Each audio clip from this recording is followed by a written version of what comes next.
Pemirsa, Yayasan Lembaga Konsumen Indonesia atau YLKI Sulawesi Selatan meminta pemerintah memastikan pendistribusian minyak goreng di berbagai wilayah bisa merata sehingga dapat dijangkau oleh masyarakat umum.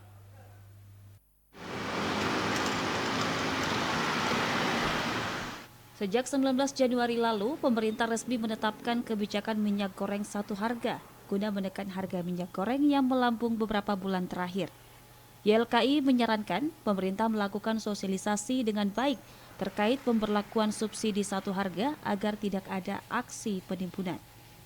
Yayasan Lembaga Konsumen Indonesia YLKI Sulawesi Selatan meminta pemerintah daerah harus menjamin stok minyak goreng tersedia setiap saat dengan harga yang sudah ditetapkan. PLT Ketua YLKI Sulawesi Selatan Ambo Mese mengapresiasi langkah pemerintah yang mengeluarkan kebijakan tersebut. Namun ia meminta agar pemerintah memastikan pendistribusian minyak goreng di berbagai wilayah bisa merata sehingga dapat dijangkau oleh masyarakat umum. Ini distribusi atau stok yang ada itu tidak menjamin untuk setiap saat tersedia.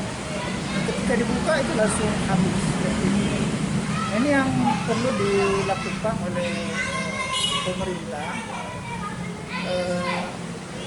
Tetap memberi informasi sosialisasi bahwa meskipun ini akan dilakukan selama 6 bulan, tapi masyarakat butuh bagaimana stok yang ada itu mungkin bisa setiap saat tersedia ya.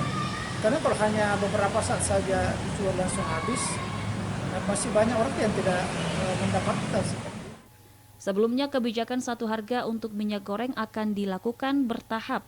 Pertama menyasar toko-toko retail modern, kemudian baru diberlakukan di pasar-pasar tradisional. Wahyu Syaputra, Selabes TV.